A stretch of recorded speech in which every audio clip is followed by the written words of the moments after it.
Man, this is Deion Dawkins, man, and you're listening to The Scoop on OurScoop.com. You already know.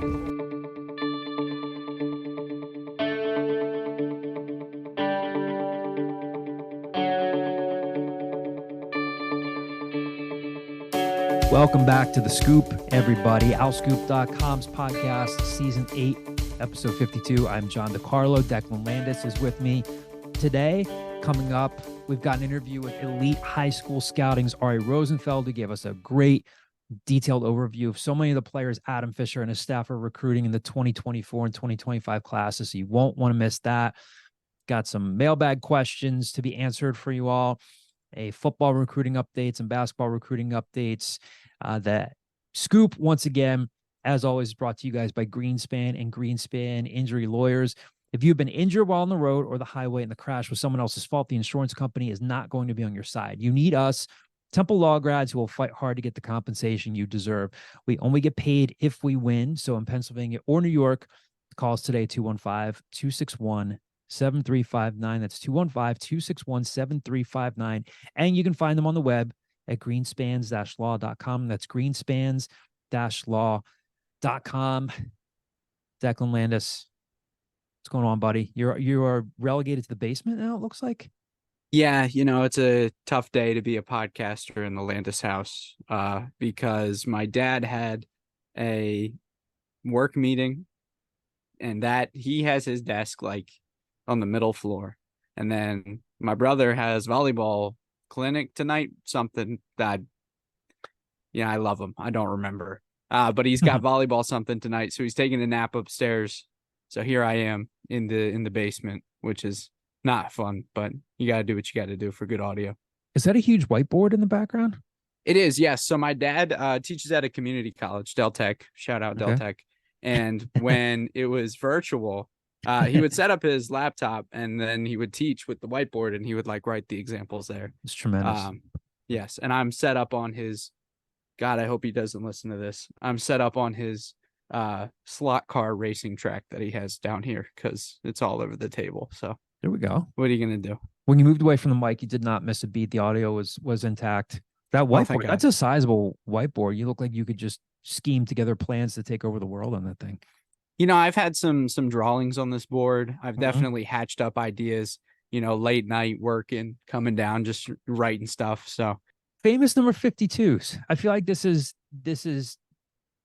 maybe there are a bunch of baseball and basketball ones I'm missing out on. There are two football ones that come to light for me. One that Javon would jump at, but what do you have for famous number 52s?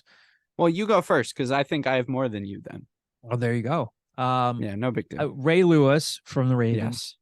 And then before your time, but sort of my time when I was a kid, Mike Webster, who was a center for the Pittsburgh Steelers. Those are the two that jump out to me. I'm sure there are.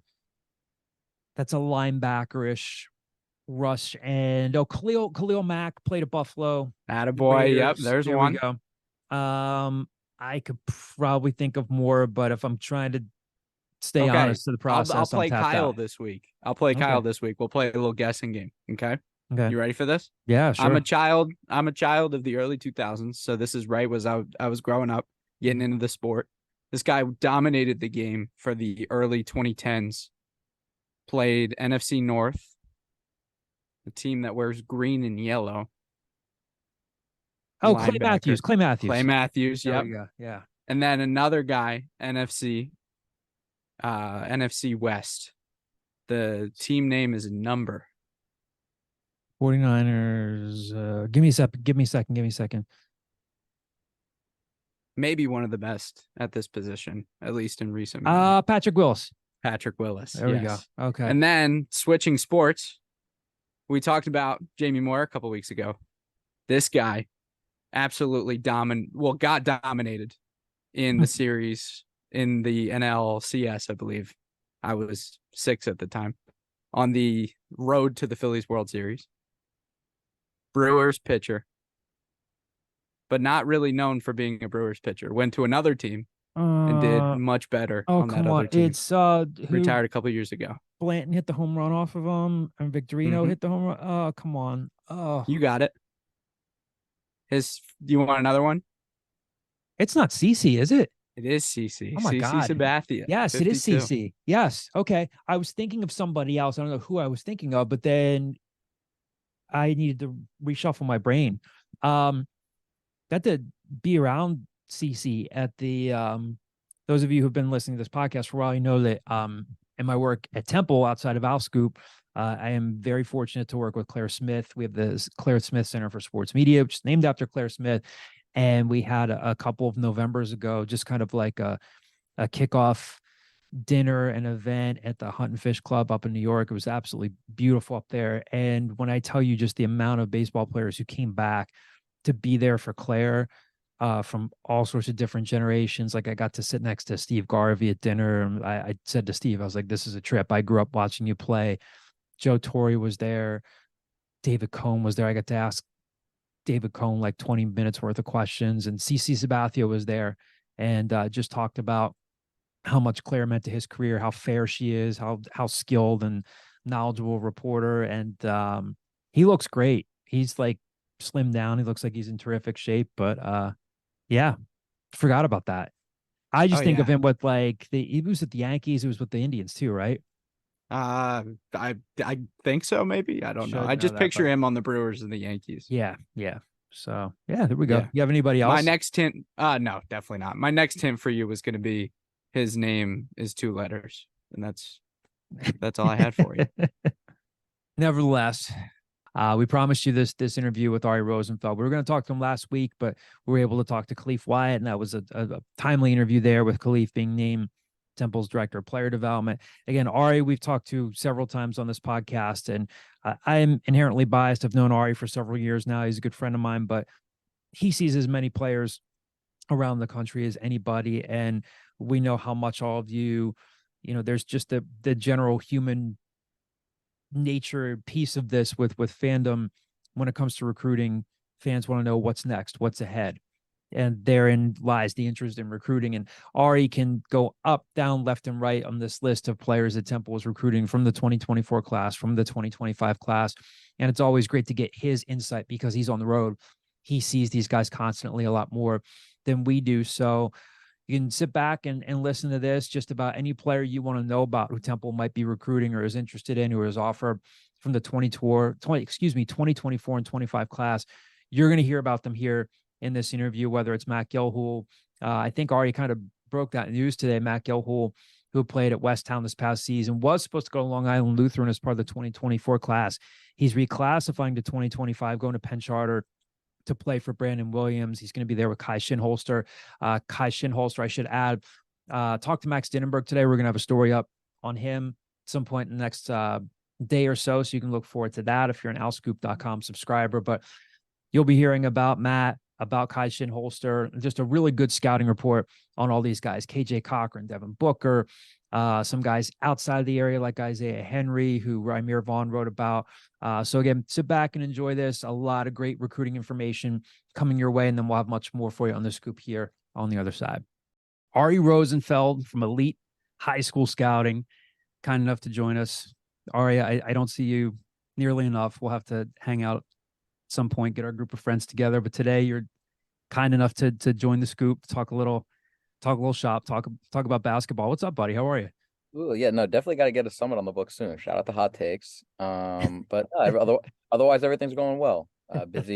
Busy in the world of recruiting right now, as I'm sure most of your listeners are aware. But happy to take some time out in the middle of the week, man. Looking forward to it. All right, just give us an update on Elite High School Scouting and how it's grown since we last talked to you here on the scoop. Like I said, we're really busy time for Elite High School Scouting right now. We're right in the middle of, frankly, getting towards the end of another July recruiting period with another new calendar from the NCAA that we're all kind of getting used to. Just was out in Vegas this past weekend for what was kind of a last-minute addition to the recruiting calendar of just a 2-day live period that coaches were allowed out on the road, mostly watching kids at their AAU teams.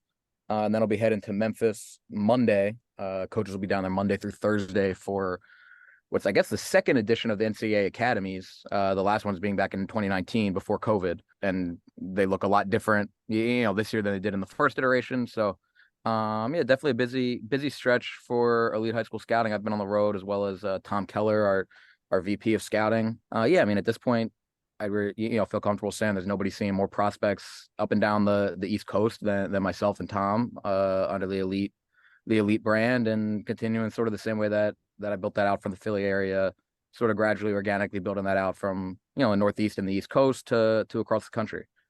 Declan, this is where we look into the fair use rules again. We could say at this point we could play Carly Simons. Nobody does it better to pay tribute to Ari in his skills as a recruiting analyst and a talent evaluator. So we'll look into that, maybe see if the OwlScoop budget can cover a new music license. Yeah, I'll get right on that. That Okay. should be no problem. I'll let you know.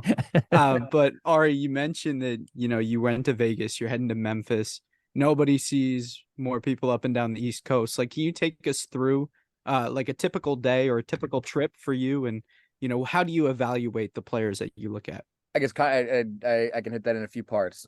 Typical day. I mean, part of what I love about my job is there really is almost no such thing, or there are, but it's very dependent on time of year or depending on time of the year, day of the week. During the season, my weekdays look different than my weekends. During AAU season, I'm pretty much in the gym all weekend, and my weeks are a lot more sort of free to break down how I choose. So it's kind of hard to take through a typical day. That really is one of the things that I love about sort of running elite high school scouting and being in the basketball industry. But then on the road, it's a lot easier because pretty much when I'm on the road, people ask me about some of like the cities or towns that I'm in, and it's like I really don't get a clear picture because I'm pretty much usually in a gym from close to like 8 to 9 a.m. through 10:30 at night normally. So it's wherever is open to grab a bite to eat, and then back to a hotel and get my schedule sorted out for the next day. Some of my friends will tell you I'm kind of I can be the lame guy on the road sometimes who you're not trying to get into too much. So yeah.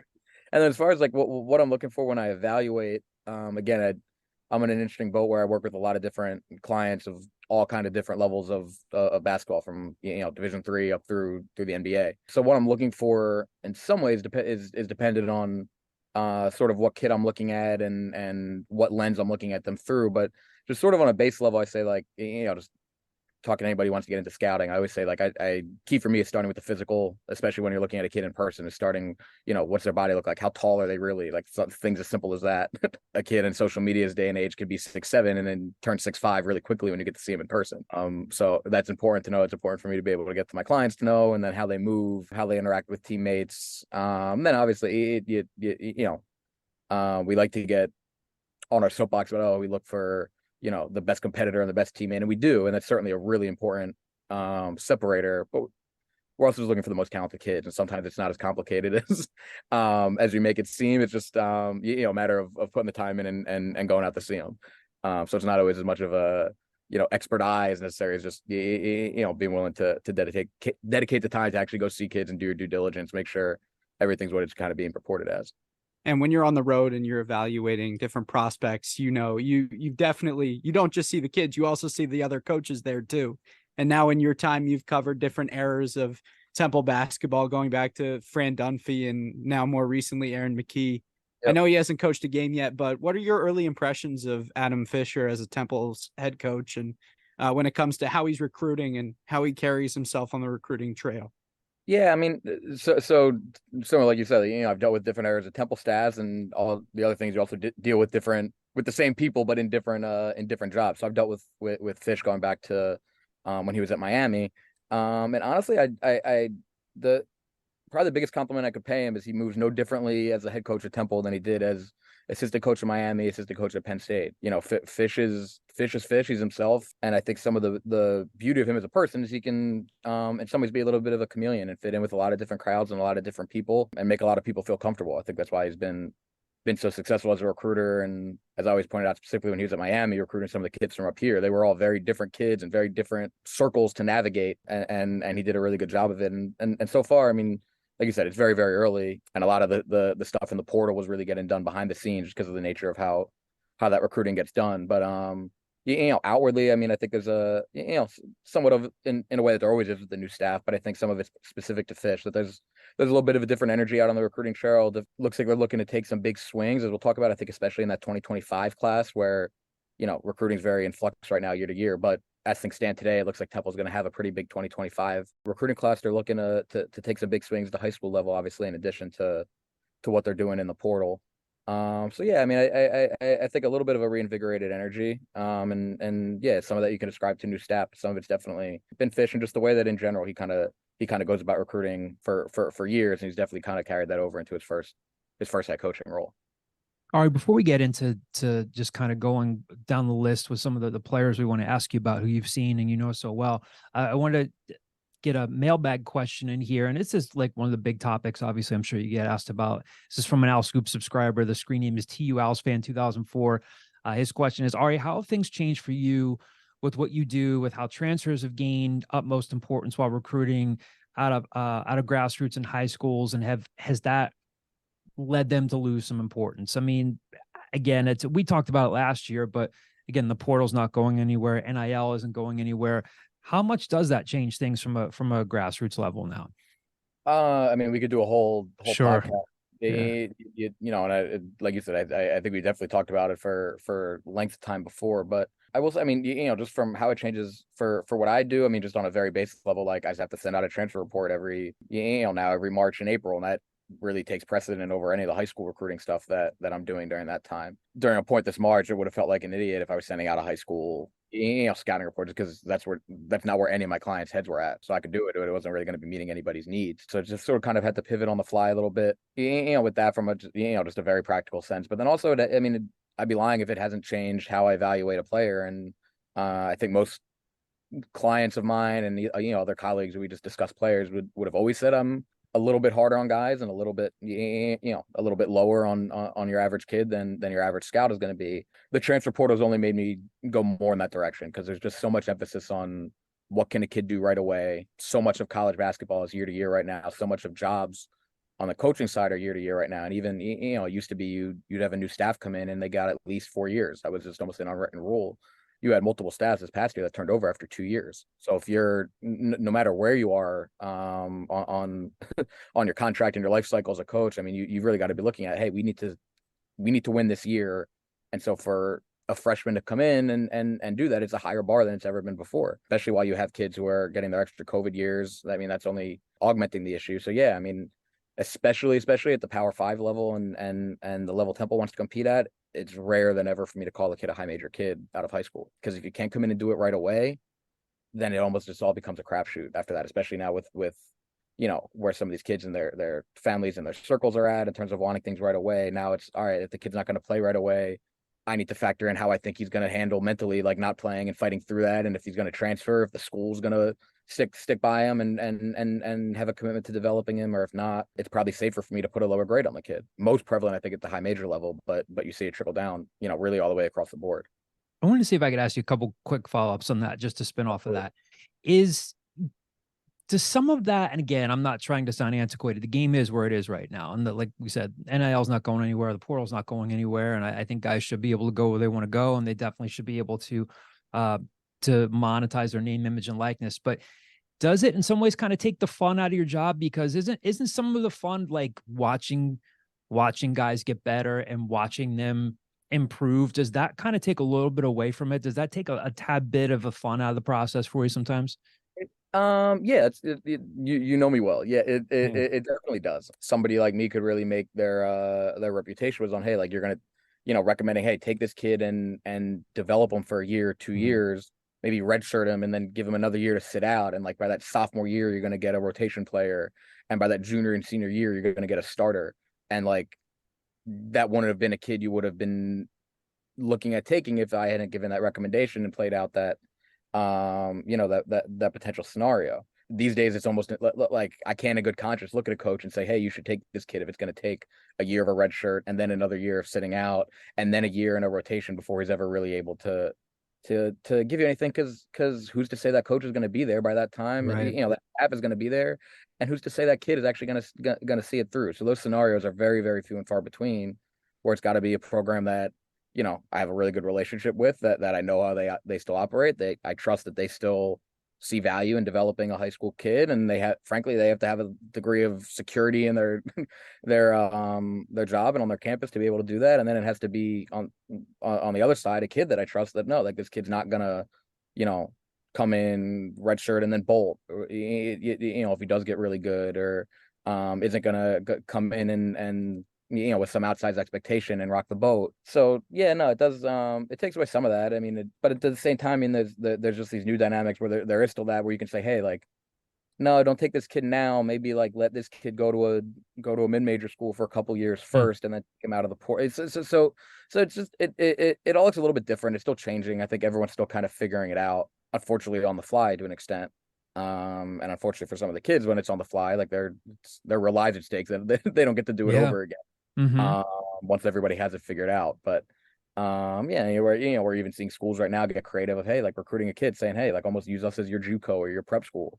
Come here for a year to develop, and then we'll help you move on. And and adds new wrinkles to my job that keep it interesting and keep it fun. So, but no, I mean, you definitely hit it on the head where like that traditional projection of, oh, like you might be able to get a diamond in the rough or a late bloomer that really like develops in your program. That's almost, they're getting very, very few and far between. And those are definitely some of the fun parts of the job. So, And along those lines, do you see some guys who maybe have more of a sense of urgency to decide, because depending on who's recruiting them, they could have 20 programs looking at them, and maybe 14 of those 20 programs might say to a kid, hey, we've offered you, we got to know in a week. Like could they be a little bit more liable to get squeezed now, because that staff might say, hey, we got to know because we've got a guy that we could get to commit out of the portal right now. Is it forcing high school players to have a little bit more of a sense of urgency instead of drawing yeah. their recruitments out?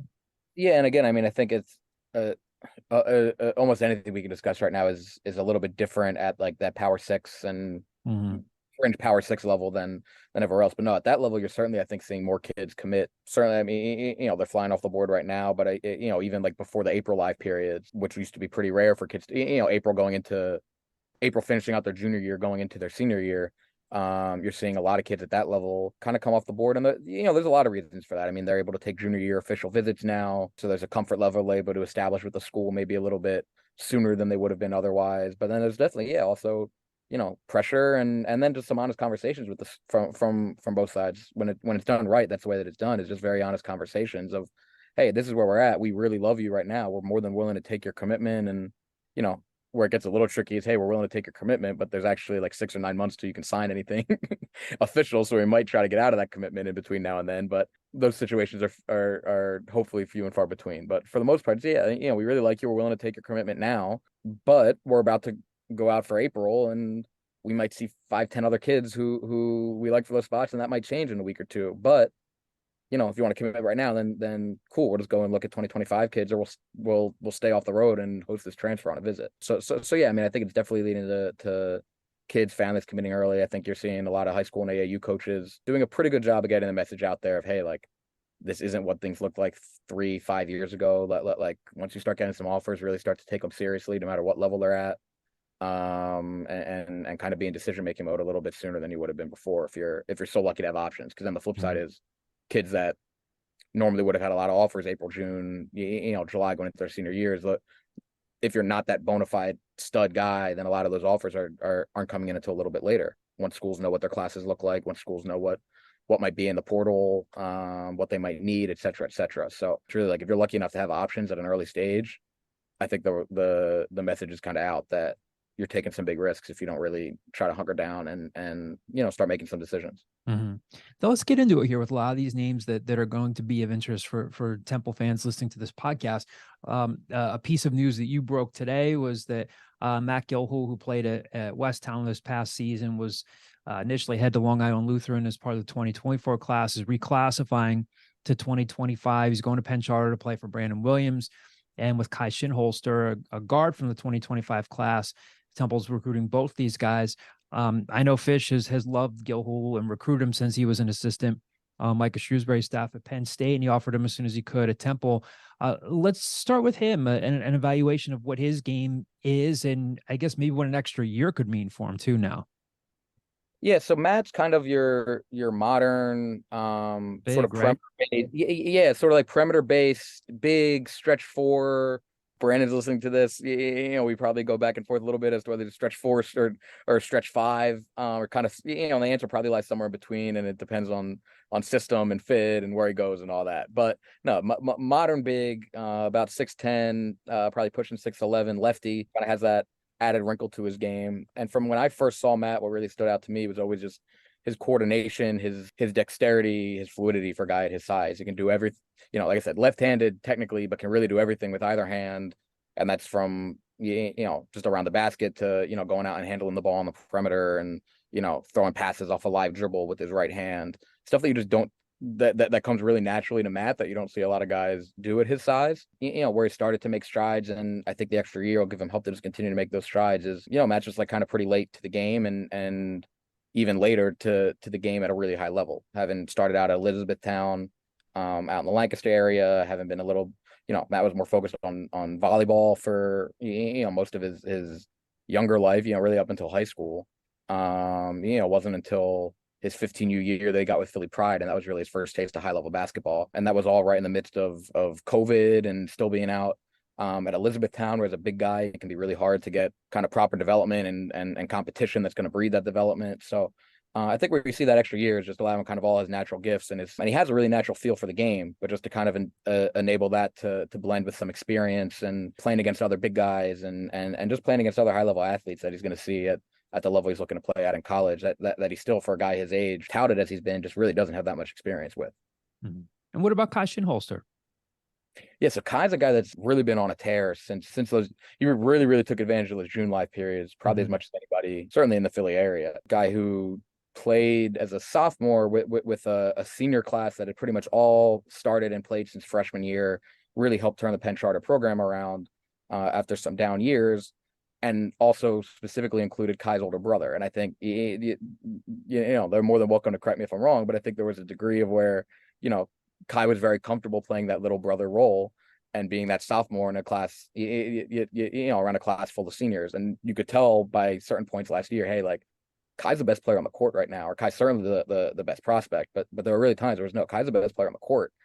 It just didn't seem like he always knew it or had the aggressiveness that would align with that. And I think coming out in June with a new high school team, same high school, but those seniors haven't graduated, and a guy like Gilhool not being in the mix yet, it was really on Kai to go out and, if we're going to compete, we need you to score 25, 30 points. And he went out and did it. And I think it sort of took that needing him to do it to turn that light on aggressiveness wise, because he always had the skill set for it. And he's just come out and carried it right into July with Kalo lead against a higher level of athletes and higher level of length and strength and all that on the Adidas circuit than he was seeing in June. So he really came out and hit the ground running. And I think a lot of it, he's growing and he's getting more athletic and still weighs about $150, $155 pounds. So it's not doing it with any muscle, but you just see the confidence really, really starting to uptick and his game's taking off as it does. Ari, somebody I want to ask about is Izaiah Pasha. He played the 2023 year at Cardinal O'Hara, had signed with Iona. Now he's in the 2024 year. He's going to do a post-grad year at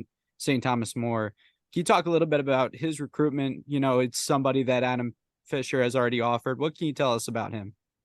So honestly, Isaiah's a guy that's kind of a poster child for when John asked a few minutes ago about, does it remove some of the fun of not having those developmental roles anymore? And Isaiah's a guy I can really directly point to where I think like 3 to 5 years ago, I would have felt a lot more comfortable saying to a high major coach, like, hey, like, you take this kid and work with them, develop them again, maybe even redshirt him. This is especially as a 2023. It's a kid who hasn't prepped yet.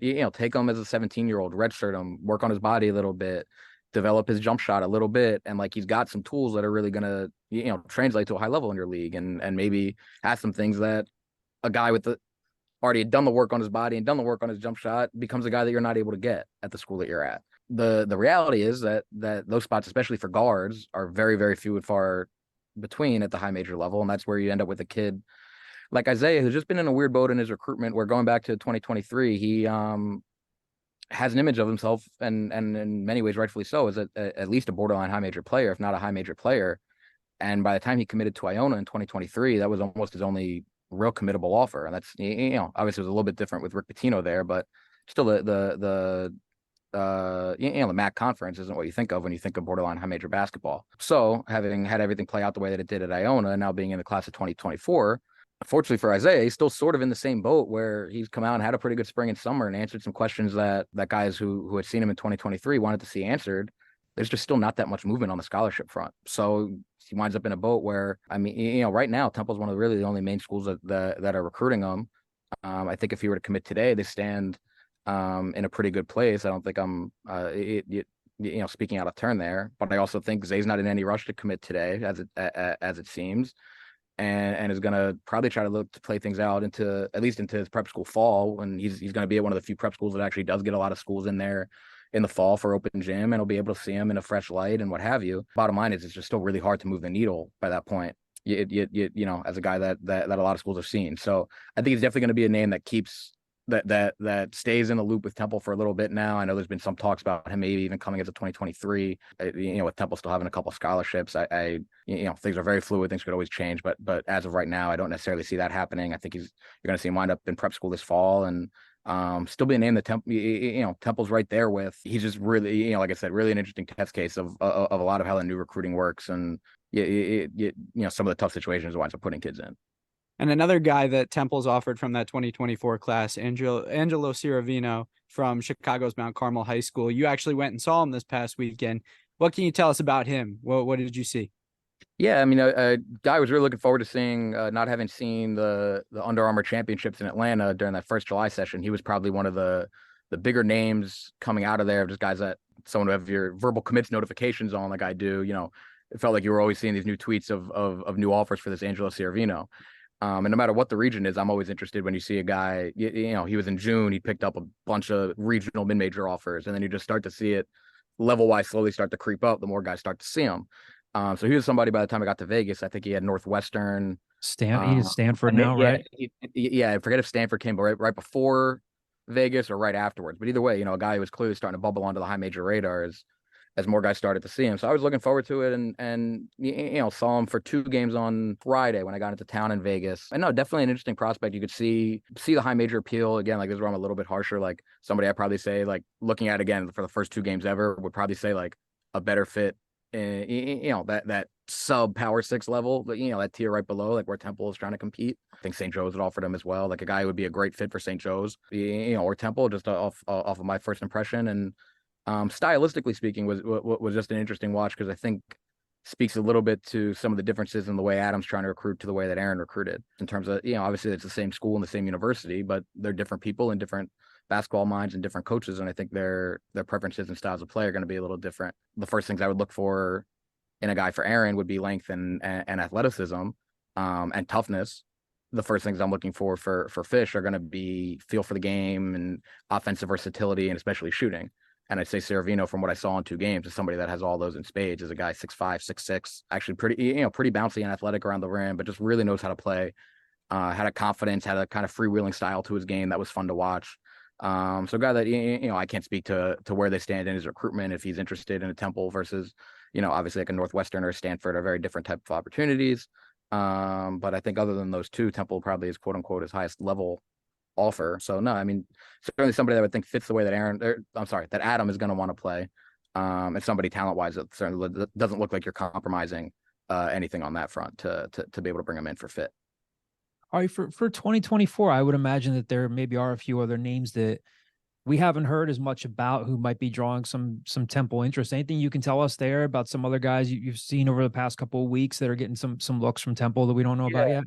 Yeah, I mean, as I think we discussed, and a lot of your listeners know, it's probably looking like a somewhat smaller 2024 high school class right now for Temple. Right. And a lot of the focus being put on 2025. But a lot of the news has been about Pasha and Gilhool, and for a while that was really the only 2 that were heavy and high on the board. So yeah, I mean, I think you'll start to see coming out of this last July period, Temple start to really sit down. And they've definitely been evaluating a lot of guys in this 24 class, and I think start to really sit down and buckle down on, all right, who do we really want to try to zero in on? Who might we want to try to bring to campus? Who really likes us? And sometimes that's a factor in it as well. So like a couple names I know specifically, a kid Felix Casares, who is up in Canada. He plays at a school called Fort Erie International, which is really on the upswing in Canada. They just Leonard Miller was a high second round pick of the Timberwolves, just came out of there a couple years ago. Plays for Brookwood Elite on the Adidas circuit. So I know he's a guy that Coach Clark and Coach Fisher were evaluating over the last couple of weeks. Actually, Coach Sugar out in Vegas as well. So I think that's where they're at for the most part with a few guys as a staff, is sort of just haven't given everybody a chance to get their own eyes on them and form their opinions and see who they can all kind of come to a unanimous agreement on. I think another guy you'll see them start to evaluate a little bit more is a big fellow by the name of Chang Ring, who's out in the Minnesota area, goes to Park Center High School and plays for Jay Sizzle on the Adidas circuit. And he's actually going to be at the NCAA Academy in Memphis. I think you'll see Temple, at least give an evaluation. One thing, obviously, with Gilhool having been such a big priority in 2024, and now him moving back into the 2025 class, I do think you'll start to see them, still probably try to look in a big man, still try to look to bring in a big man in that 2024 class. And now that Matt's off the board, off the table as of 2024, you'll start to see them look elsewhere and reevaluate who some of those guys be. So don't be surprised if Chang Ring ends up being a guy you start to hear a little bit about as it pertains to Temple. So, another similar to Matt, sort of modern, face up big, really active blocking shots as well, which I think is sort of the mold that Fish is looking to play with at the 5. Now, shifting back to that 2025 class again, like you said, as of now, I know people tease me for saying this. Like you said, things are fluid. As we're sitting here now on Wednesday, July 19th, we would probably reasonably say that, yeah, Temple's probably going to be maybe a little more portal heavy in 2024, and then maybe make a big local push in 25. One of the guys that they really like, and a lot of other programs like, is KJ Cochran, who's going to go play at the Perkiomen School after playing at Westchester East. Tell us about him, another name that they're probably going to be really focused in on. Yep, no, absolutely. I mean, I think it's fair to say, well, as of 3 hours ago, definitely would have been fair to say he was a top name in 2025. I don't want to say he's, above or below Matt Gilhool now that Matt's in 2025. But I think, probably fair to say he's been Temple's top 2025 target up until this point in the time, really over the last month that they've been able to make a big push directly with those kids. June 15th is when 2025 kids could start getting contacted directly by Division I schools. So KJ can really, really score the ball. And what also stands out to me is he's just a really high field player. Just always kind of, was also a quarterback. I don't know if he's going to still be playing at Perkiomen, but was a quarterback at Westchester East. You could just kind of see that just natural nose for the ball, sense for, how his body works and how players are going to move about the court, similar to how a quarterback would see a game. Just, and it's not just from his passing, it's down to like his getting in the right position for rebounds. He's a really, really high level rebounding guard and sticking his hands in for little defensive plays that just not a lot of guys would see. And then on top of that, he's just, turning into a really, really advanced shot maker and shot creator on top of that. So really like a lot of what you look for in your modern lead guard. Like certainly wouldn't call KJ a traditional point. He's going to take some tough shots that if someone were to call him a traditional point, they'd make your traditionalist shudder.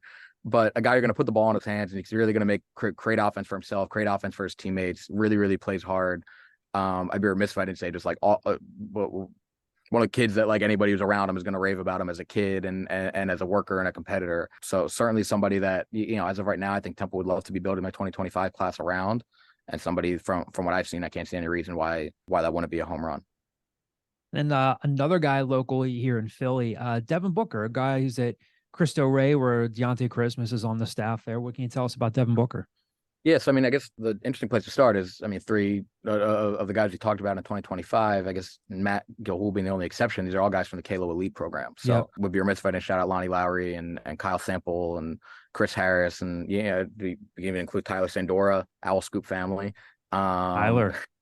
Yep. So I mean, all those guys are in the same organization right now. KJ playing on the 17s, and Devin playing together on the 16s. And Devin is probably your least natural of the 3, certainly, but also like probably your most naturally athletically gifted of the 3. Just super long arms, high shoulders, like your prototypical basketball frame, with really, really twitchy leaping ability, as well. A really, really high motor. And a kid who's just really, really worked, and give him a lot of credit for really like, him and like I said, all the guys I just named between Kalo and Cristo Rey, who have really helped like build that kid's game. Because at Boys Latin a few years ago, he was really just a long kind of jumping jack who had no idea what he was doing out there.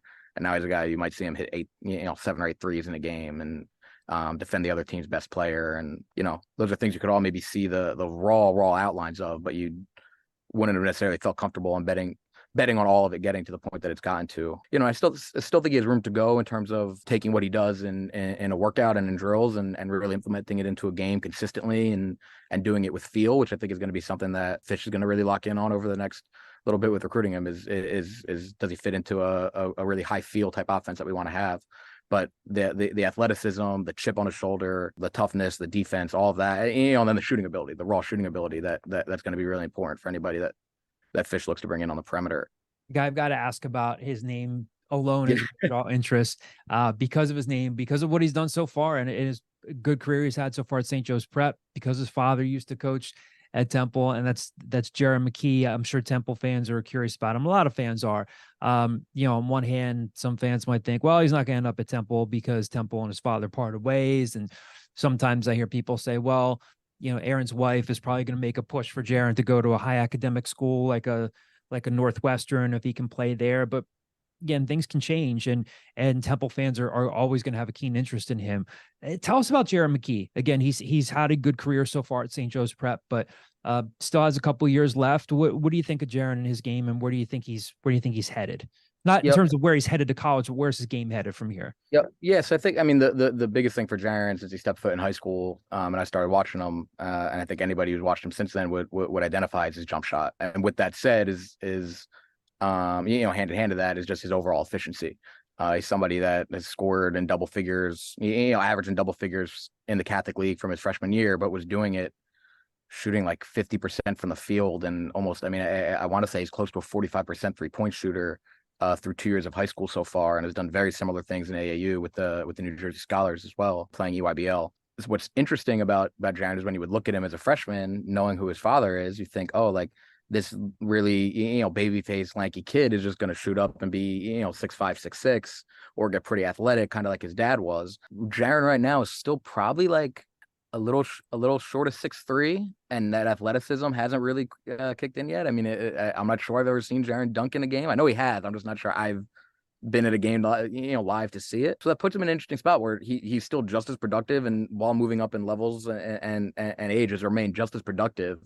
But just in terms of projecting his level, it's still a little bit based on, all right, is that physical jump still going to come, and it's just going to come a little later? Or maybe, not everyone has a crystal ball. Just because dad's 6'6" doesn't mean that the kid's going to be. And so that his game is so refined, and his skill set is so refined. A lot of where he winds up on level is going to be based on that stuff that you can't predict, which is going to be the physical. If he stays where he is right now, I think he's going to be a guy that is right around Temple's bottleneck purely in terms of level. Obviously, there's a lot of other context to that recruitment as it pertains to Temple specifically. But so right now he's somebody that's like really knocking on the door of that mid to high major level, like a guy that talent wise is right in the level that Temple's going to be recruiting at.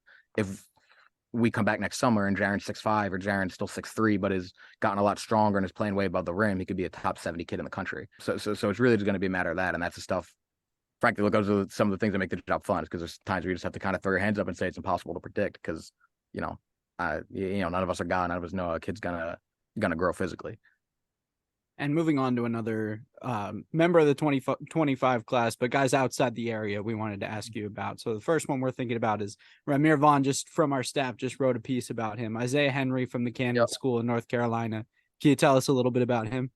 Yep, no, so Isaiah's another example of a guy that I think Temple knows that they're swinging a little high on right now. A guy that has, I think, Clemson, maybe like Georgia. I know, a couple of ACC and SEC offers, being down in the North Carolina area, kind of being in that country. And I obviously Temple knows that, and I think Fish in particular is somebody that is not going to be afraid to go up against some of those schools, and especially in a day and age where, recruiting is so fluid. Just because you have those schools now doesn't mean that by signing time, whether it's going to be April, whether that's going to be next summer, that those schools are still going to be there. And so, I think he's a guy that they've identified as someone that really fits it thereabout. And in an area that they've had some success with, that Chris Clark specifically has had success recruiting out of North Carolina, and has some relationships that might be able to help get them involved with a kid that they normally wouldn't be. So, just as far as his game, Isaiah's really, really powerful scoring guard. He comes from a football family. His brother's, I think, a linebacker at Clemson. Played at Clemson, and now he's with the Commanders. Yeah. Yep. And when you look at Isaiah, your first question is, man, why does that kid play football? Because he's got the prototypical build for it. But by no means is he like a bull in a china shop on a basketball court. I mean, he's probably about 6'3", like I said, power guard, but can really create his own shot, can really get out in transition, pretty talented shot maker, really tough kid, and a guy I think just stylistically, just speaking of like some of the recent Penn State teams, you've seen a guy I think ideally you would see if he were at Temple start to play almost in a way that like Miles Dredd played at Penn State, where he's smaller in stature, but he's so strong and physical and in Isaiah's case, really bouncy and athletic that he's able to play a lot bigger. And I think that's going to, functionally a lot bigger. And I think that's going to be, fit for how Fish wants to play. And then he's just another interesting boat too, where this is me talking, not the staff, but in today's day and age, somewhat you recruit the kid of, all right, like maybe we're going to recruit him really hard. And ultimately maybe he is going to go to Clemson or Georgia, but maybe it's not going to work out the way he thinks it is at Clemson or Georgia. And a year or two later, it's going to pay for us to have had that year and a half, established relationship, maybe to have already had him on an official visit in high school. And so we don't have to be playing as much catch up as the kids in the portal. So I think, that's another dynamic that you're seeing that's new in recruiting today, where sometimes you're recruiting a kid as much for, quote unquote, the bounce back, yeah, we'll call it, as you are for the first time. And you mentioned Chris Clark's relationship in North Carolina, worked as an assistant at Campbell. He's recruited Damian Dunn, JP Mormon, Justin Hamilton from down there. Another guy they're looking at is Jaylen Cross. What can you tell us about Jaylen Cross? Yeah, so I guess, first place to start is Jaylen's an AAU teammate of Isaiah's. They both play for Team CP3 organization. They had a nice run on the 16U level at Peach Jam. Obviously, just like speaking totally objectively, Jaylen was one of my favorite kids that I watched all June and July. Got to see him both at this high school team in June at an event down in North Carolina, and down at Peach Jam as well with Team CP3. And somebody that I hadn't heard of before, or hadn't seen before, had started to hear a little bit about going into the summer, and it's rare in today's day and age somewhat, but it's always fun when you get to do it. As I went in like not having seen any film, any clips, anything, just knew I was going to watch a guard who I heard was pretty good. And as it turns out, I mean, really athletic, 6'3", 6'4". I project as somebody who's probably going to be a point guard at the college level, but can also play off of other guards, which really gets the ball where it needs to be going at a given time. Plays with a lot of energy, really live body, getting downhill to the rim. Just somebody who I think, his jump shot, I'll say, is probably going to be his biggest weakness right now. But for something that was a purported weakness, looked to be at a pretty solid level from what I saw. But I think where you really see him fit the way that Fish wants to play is just what he can do playing with a lot of other guards and just being super versatile, playing quickly, making quick decisions and unselfish decisions. When you put that in a 6'3", 6'4" long athletic frame, like you get a pretty high ceiling player. All right, just a few more from us, and again, we really appreciate the time. If you're somehow forwarding along in the podcast, and this isn't live radio, I was just going to say you're joining us now, but you're not, because it's not a live podcast. But again, Ari Rosenfeld from Elite High School Scouting joining us on the Scoop this week. And again, if you're listening along here, you know just how well he knows all these players. We could throw just about anybody at him here. Another guy outside the area, Keyshawn Tillery, a point guard from the New Hampton school, plays for the City Rocks AAU program that produced Quentin Rose, who's going to be on that Broad Street Birds TBT team that's starting to play tomorrow, actually. So, and Q's still up in the G League with the Knicks organization. That's been a really good City Rocks AAU program. So Temple's had a little bit of experience recruiting up there. What can you tell us about Keyshawn Tillery? Yeah, Key's a guy that really was a little bit off the radar, then had I'd say blew up over the course of the prep school season, but the way the NEPSAC gets covered sort of blew up within the region. Didn't blow up as much in terms of his recruitment or his national exposure. That kind of waited until the spring, where he came out and did the same things he was doing with New Hampton at the prep school level against 18, 19-year-olds and grown men mostly. Came out and did the same thing, playing up on the 17U EYBL, playing behind. He's probably like maybe one of the shorter guys we're talking about here, right? Yeah. I'd say of certainly the guys we talked about, the shortest, probably the only guy that I describe as just like a very pure point guard. Doesn't offer the type of versatility that a guy like KJ Cochran does, where he's going to guard, just from a physical standpoint, be able to play multiple positions and guard a lot of different guys. Keyshawn's a very traditional, 5'10", 5'11", put the ball in his hands, let him play pick and roll, let him make decisions for your offense, can really create his own shot as well. And I think that's where you've seen him make the most strides, is coming into prep school, stepping up to the 17U level, where, hey, like, we don't need you to be a small scoring guard. We need you for our team to be a floor general and a point guard who's also a threat to score.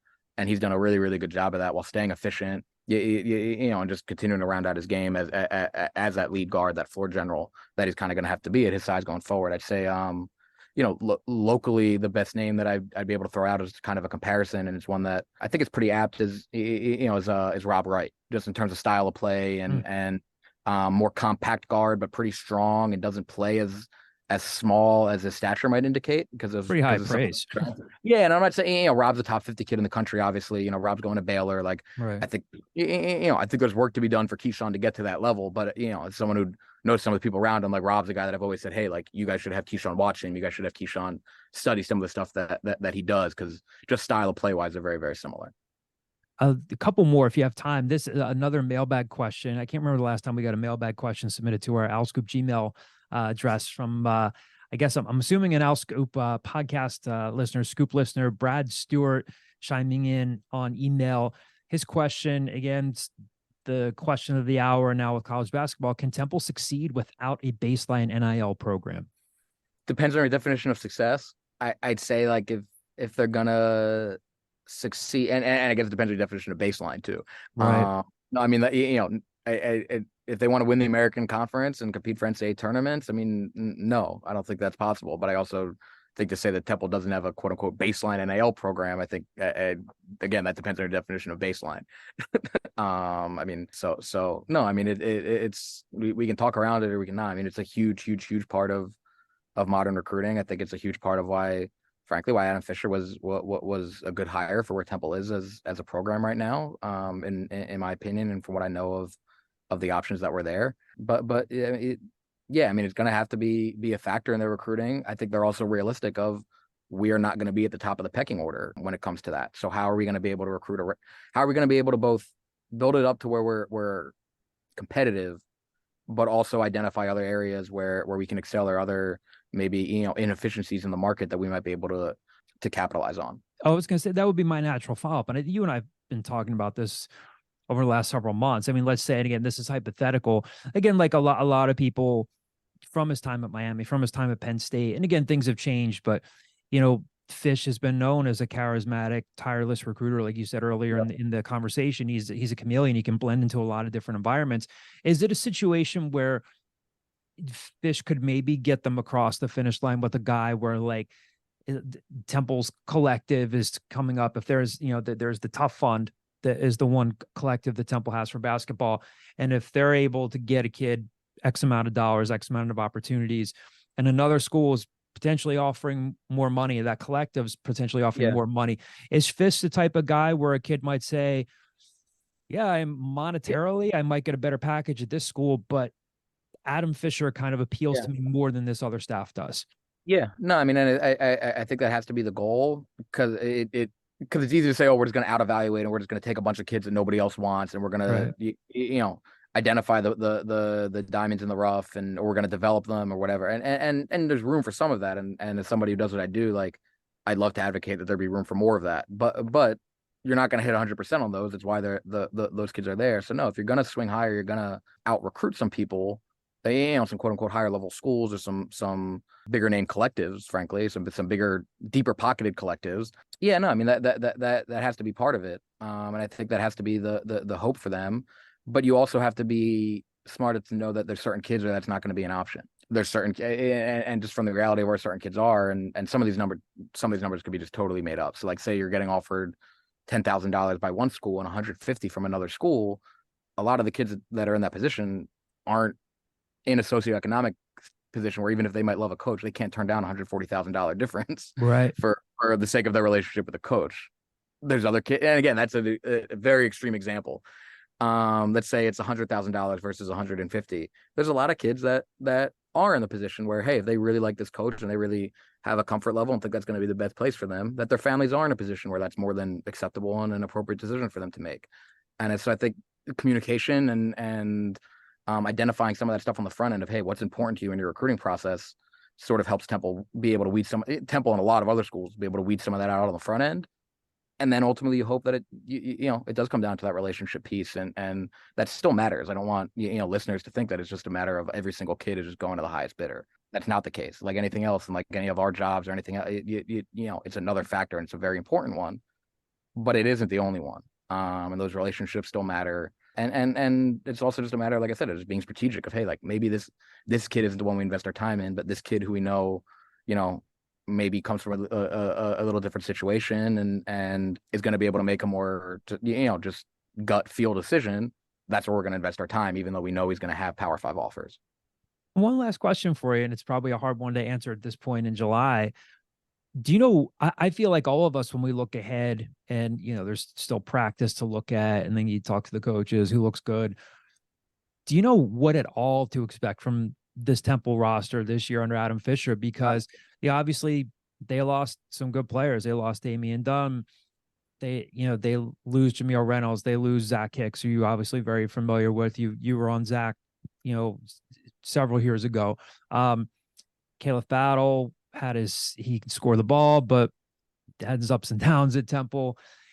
And then some of these guys that they added in the portal maybe weren't on your radar back then. Like Steve Settle was on a loaded DeMatha team, but was like the 6th or 7th guy in the pecking order there. Jordan Riley had a higher level recruitment, had his ups and downs at Georgetown. I know they like him so far. Matteo Piccarelli was at UMBC, Quante Berry, redshirted at Providence. And then you've got the returning guys like Fabe, like Isaiah Miller, Jaleel White, and maybe Jaleel benefits from a coaching change, gets his confidence back.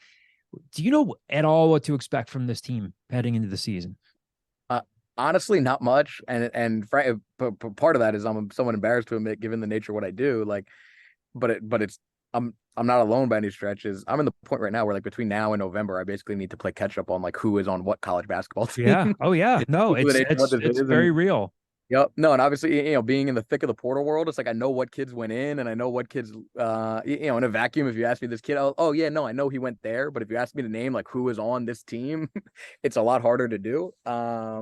So that being said, no, I'd be lying if I said I had a great estimation of what this team's going to look like, or how they're going to stack up in the American. I try to stick to my strengths, and that's not going to be one of them. I mean, like I said, I think style of play wise is where I can definitely see you're going to see Fish look to shoot the ball a lot, spread the ball around, a little bit more ball movement, more player movement than you've probably seen over the last few years. And again, I don't think it's going to be perfect from day one. It's not a full group of guys that are tailor made to that necessarily, like he's going to want it to be over the next few years. But I mean, I could just say, like, I know a guy who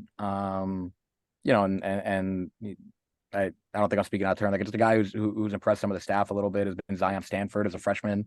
Mm-hmm. I think it's somebody that not a lot of people knew necessarily what to expect coming in right away, and then especially once, I think being brought in under the previous staff was expected to be a little bit more of a developmental guy, but just with so much turnover on the roster, I think is a guy who's been a pleasant surprise in the little stuff they've been able to do so far, and has opened some eyes. And I think Jordan Riley, from what I gathered too from Georgetown, is a guy that has definitely opened some eyes so far, and the offseason stuff they've been able to get to be doing. So good stuff as always, Ari. Appreciate it. We'll get together soon. Absolutely. Thanks for spending so much time with us. I appreciate it, buddy. Yep, always a pleasure, Johnny. Thanks for having me. Thanks, Ari.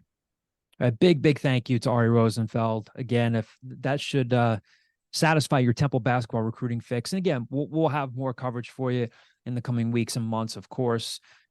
Again, things could always change, but I would think that Adam Fisher and his staff might be a tad more portal heavy in 2024, but we'll see. But I would expect them to make a big push with that 2025 class. As already said there, it sounds like Adam and his staff aren't going to be afraid to take a couple of big swings at guys, some highly ranked guys, some guys that maybe aren't as highly ranked, but it'll be fun to follow this. So big thank you to Ari for all the great information he gave us there. And TBT season is coming up. So the Broad Street Birds are going to be, if you're listening on Thursday morning, ESPN2 today at 4 p.m. And then Khalif Wyatt's Big Five TBT team is going to open up play against the defending champions, Blue Collar U, on July 24th. Riley Hollis Jefferson, CJ Aiken, Clifton Moore, Marcus Kennedy. We're going to be able to get you some TBT coverage. We could be on site if either one of those teams gets to Philly eventually, but we'll have some coverage of those games and have get some interviews. We should be able to get some access to some of the guys remotely. So we'll be covering that as well. On the football recruiting front now, Temple did, from the time we recruited last week to now, Temple's now up to 6 verbal commitments for football.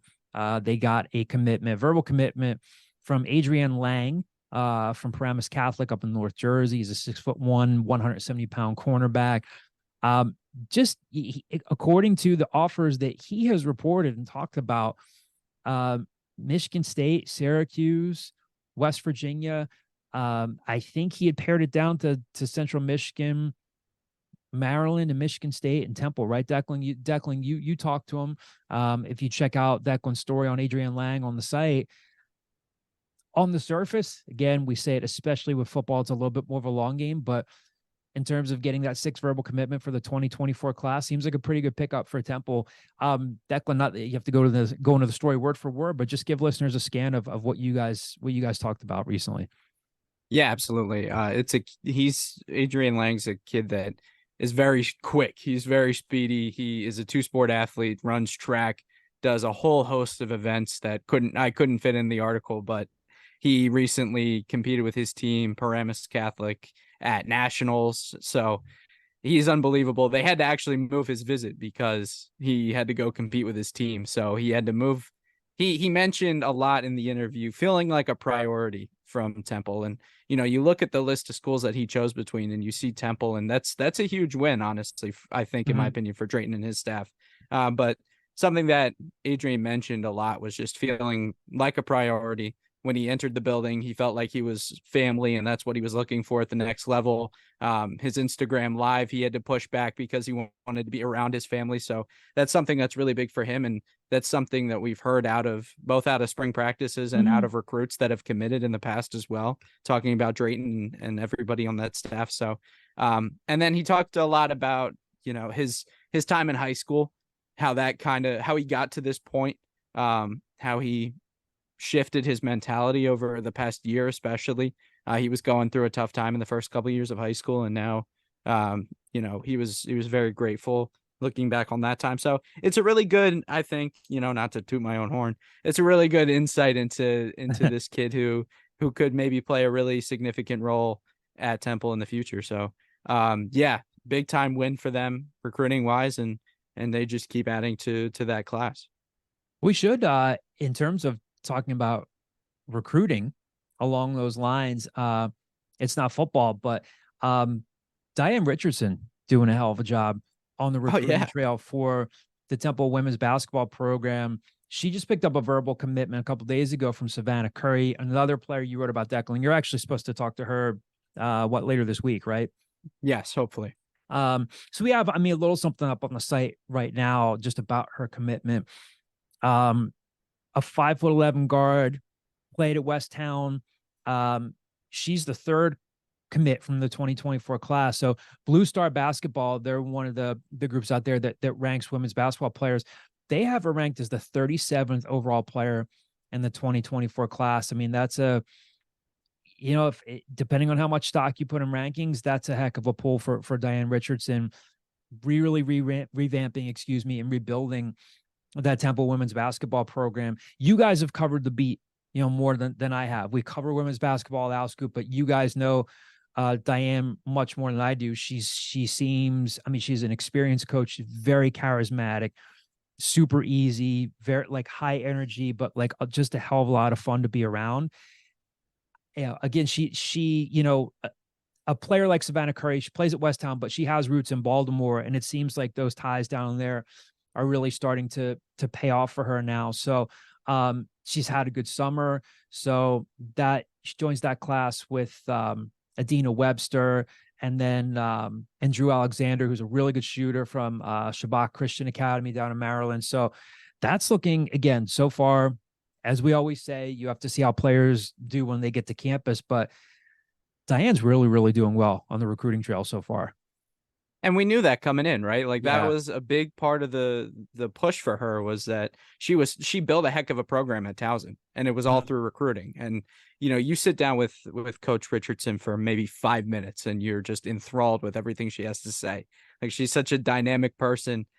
She can build a heck of a relationship. We've had our run-ins this year, like you mentioned. So she's a great person. And you can tell that people that come to Temple love her, and there's a reason that she's getting somebody like Savannah Curry, who's had the heck of a career, heck of a year as well. Both on the AAU circuit and at Westtown. Westtown as well made it to nationals, so there you go.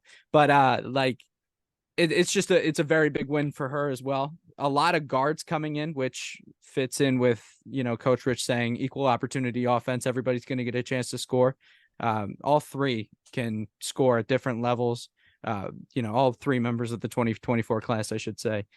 So I think it really fits her, what she wants to do with this offense. And it's going to be really interesting to see, as she keeps going down this 2025 trail. I believe she's offered, I think 7 people is what I counted yesterday.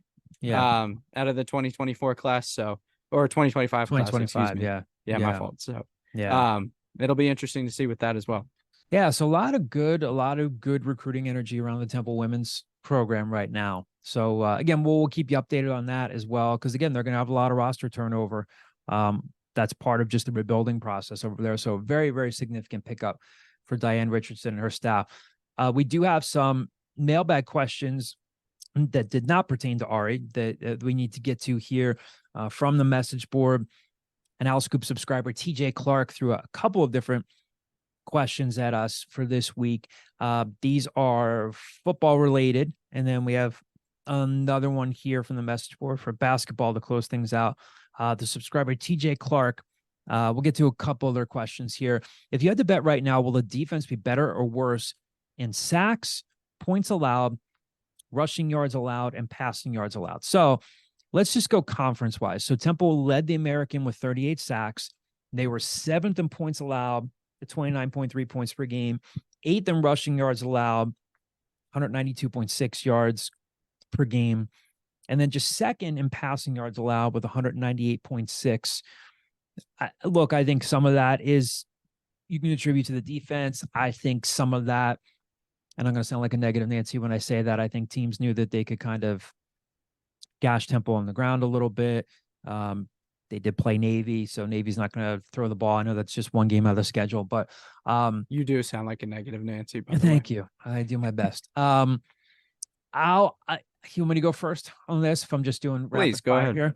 Are they going to be better or worse in sacks?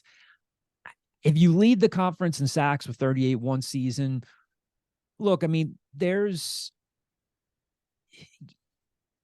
don't want to say there's nowhere to go but down, but hey, if they lead the conference in sacks again and they get 41 sacks, kudos to them. I mean, that's a nice development for them. But I think DJ Elliott did a great job with what he had to work with. And again, he had some talent on the roster, but what he was able to do in that one season with, and obviously Leighton Jordan did well, Darian Varner did well, but it wasn't like they were just, the sacks came from a little bit of everybody. Now, DJ Elliott goes to the Eagles to be their linebackers coach. Everett Withers becomes their defensive coordinator. Now, he was Stan's chief of staff last year, but Everett Withers is a very, very experienced college football coach. Some of the players that we've gotten the chance to talk to so far have said, hey, we don't really expect to miss much of a beat. He knows this program. He knows what to accept. He knows what to expect. He doesn't really plan, at least he says, on changing the scheme all that much. I'm sure he'll put in some of his new wrinkles. So I don't want to imply that there's going to be a huge drop-off with DJ leaving. I think Everett knows what he's doing.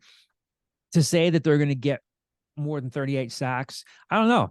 Maybe, Leighton Jordan has a really dynamic year. Maybe some other guys start to turn the corner. Maybe they do some of the same things with simulated pressures and different creative blitz packages.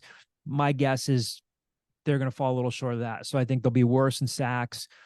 I would say that, I don't know, maybe they'll be better in points allowed. It stands right in second year in his system. Again, change in defensive coordinator, but similar system. I think they'll be better and deeper in certain areas.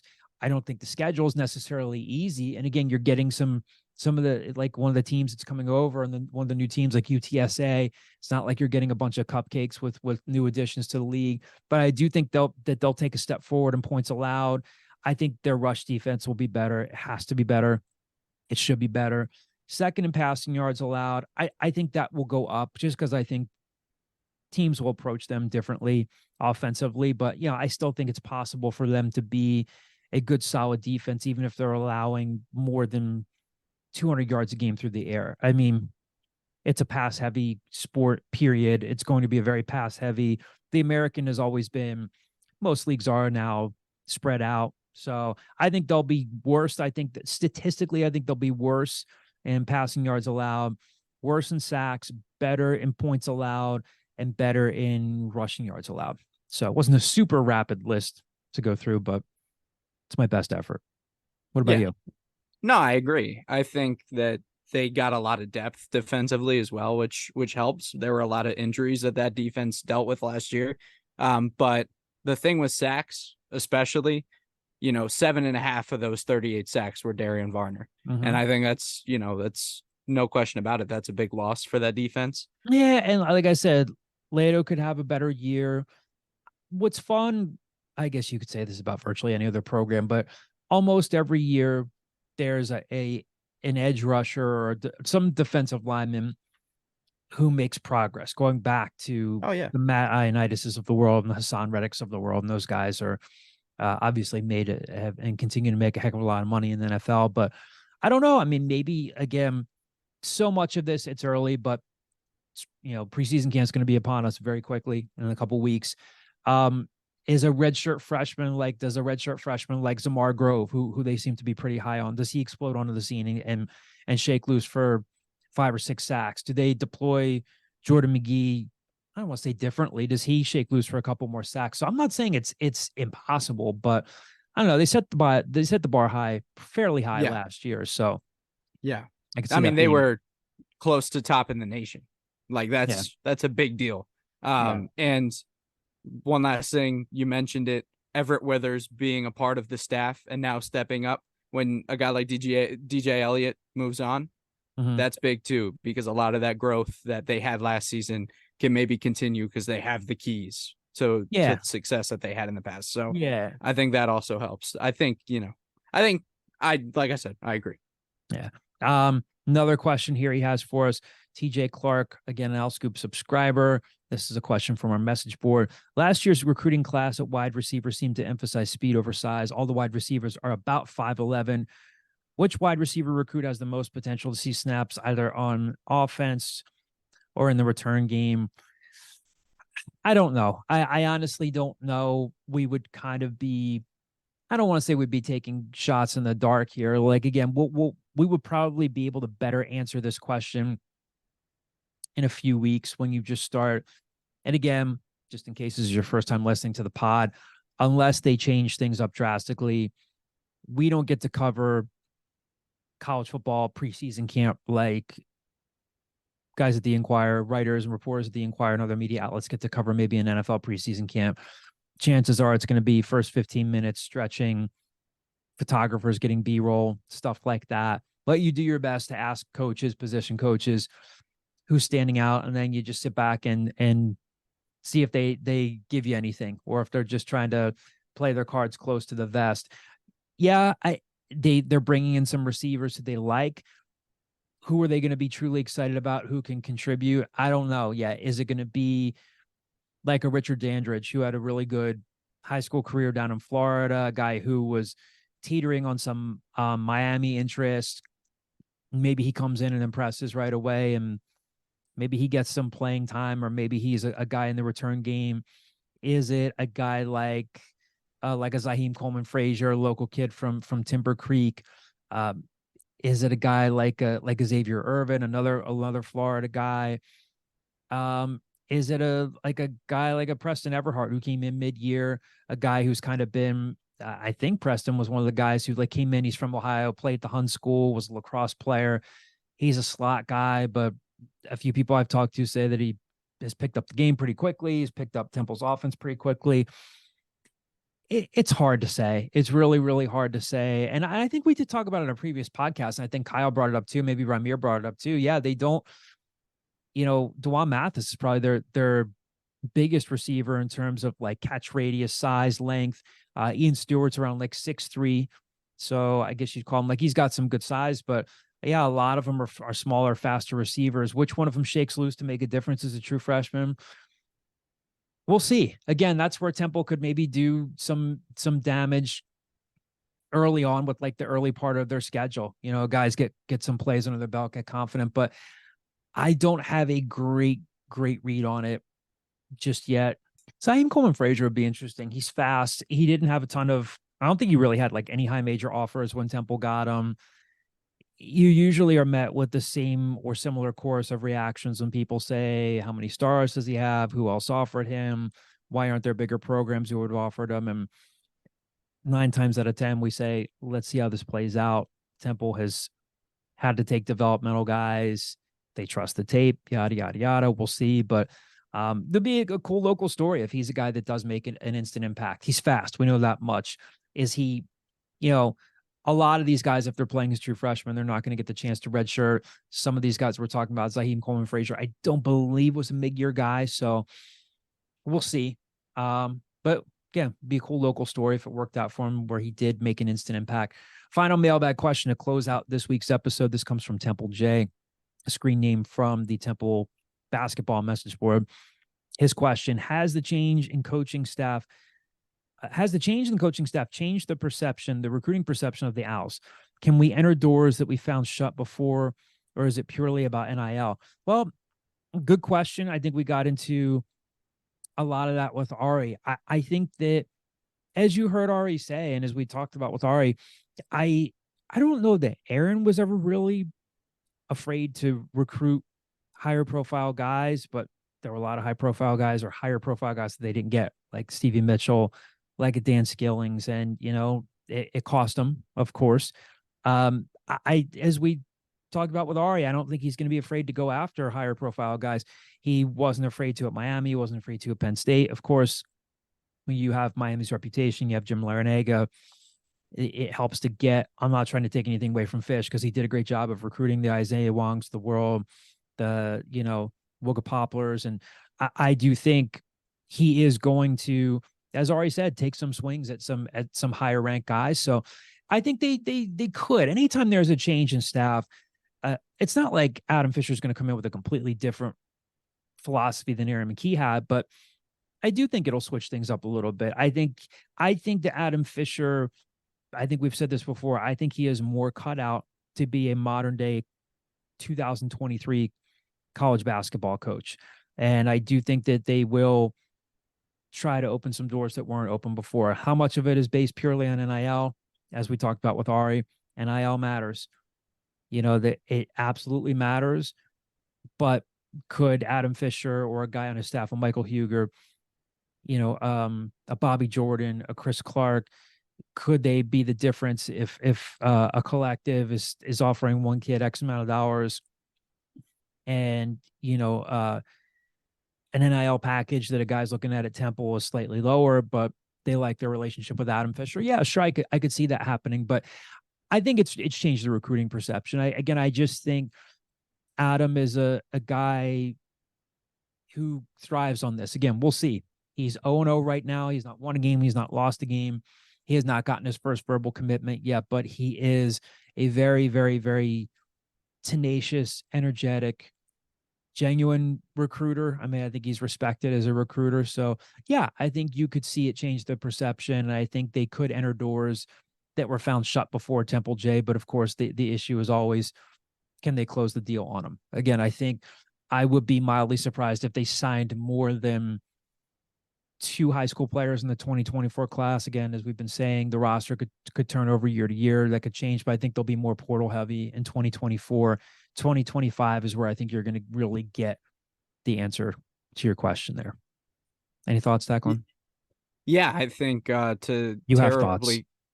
Oh, always. Some say too many. To terribly quote a Beatles song, money can't buy you love, right? So you could get all the money in the world, and if you don't vibe with the program or you don't vibe with the school, why would you go? Why not find a program that maybe you mess with a little more? You know what I'm saying? Yeah, that was terrible. And I got off. I slowed my own momentum. But yes, I do think it matters. I think we've heard from recruits that it matters.